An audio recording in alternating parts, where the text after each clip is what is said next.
The U.S. is very worried about the possibility of an al-Qaeda attack in the Middle East and North Africa. And Homeland Security Committee Chairman Peter King says the intelligence information is the most specific he has ever seen.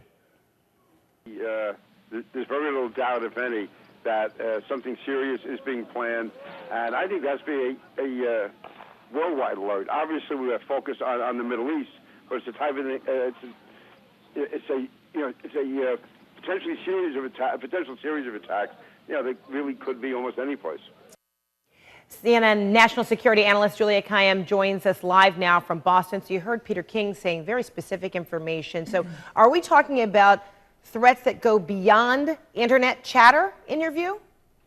Yes, likely. And in fact, the government has essentially confirmed that for a while there's been sort of background chatter the last couple of months suggesting that something's being planned in the last couple of days, and what would explain these alerts is more specific information that is coming from foreign intelligence agencies in Yemen and elsewhere. So that it's a combination of the monitoring of communications as well as what foreign intelligence agencies are telling us at this stage. So that would explain both why the specific embassies are closed, but also the worldwide alert.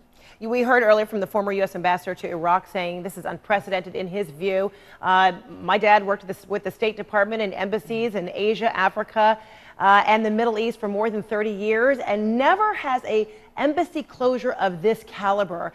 Does anyone ever remember anything like this happening? So in your view, does this have a lot to do with the precaution as a result of Benghazi, what happened before, during, after?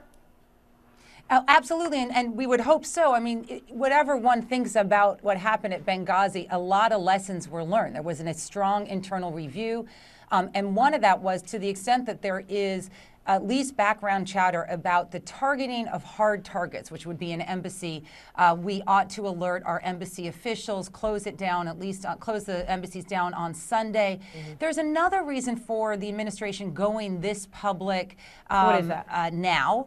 And that has to do with disrupting a planned attack. I mean, if the terrorists know, if these cells know that we're aware that they're planning something, if they wait till another day, that's a victory. I know it's not perfect, but that's essentially the way it works. A delayed terrorist attack, or one that they decide to wait, is actually a success, given how difficult it is to monitor this stuff worldwide. And then what is the criteria that would be measured to make the decision to reopen these embassies and consulates when that day comes? Right. So it may be that some are open and not others, and specifically if you think if the intelligence shows that Yemen or areas around Yemen might be targeted. So they're going to assess the intelligence. Something in the intelligence suggests Sunday is a real day to be concerned about. And we do this. The government closes the embassy not just for our own personnel, but to protect the residents of those nations who might be near or also working in these embassies. So this is for everyone involved. So they'll assess the intelligence and open up either all at the same time or some. We can't keep these embassies or consulates closed forever. They do tremendous work with these nations, and the ambassadors have to get back to doing the work that they do. And with those closings, does that also mean that the family members are evacuated or asked to leave these areas, at least temporarily, or even perhaps even that vital personnel such as ambassadors? Yeah, there's been no, what we know right now, this at least publicly, is that the ambassadors and the families are staying at their residence if the residents are, let's say, away from the consulates or embassies. In most countries in the Middle East, that is the case. So there's been, with the worldwide alert, there's been no travel ban. The government's telling everyone, still travel, just be smart. And I have to say, registering with the embassy of the country you're traveling to should be part and parcel of anyone's international travel. It's just smart to do. And then decide when ambassadors and their families can get back to normal. But there might be specific precautions taken in particular countries, and that would be normal given the family members and there's children and others who essentially live their lives there. And Sunday, tomorrow being the day that these embassies and consulates are closed, it's also called the so-called Night of Power, one of the holiest days on the Muslim calendar. Is this simply a precaution and making this closure fitting for this day, or is there something more to it?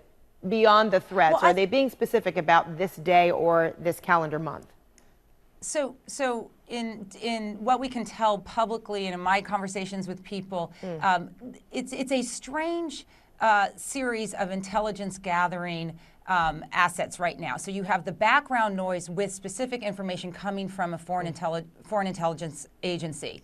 That was enough to make people focus on a particular date. But the odd thing about it is, while there might be a date, the place is not known. And that's often the case. I know we wish that intelligence would disclose the attack is going to happen here, everyone should evacuate. It doesn't work that way. It's not the nature of terrorist communications.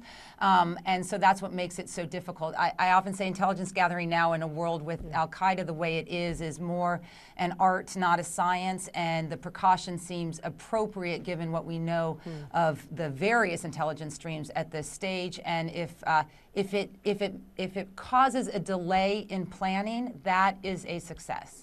All right, Juliette Kayyem, thanks so much. Keep us posted on what you learn. Appreciate it. Thank you.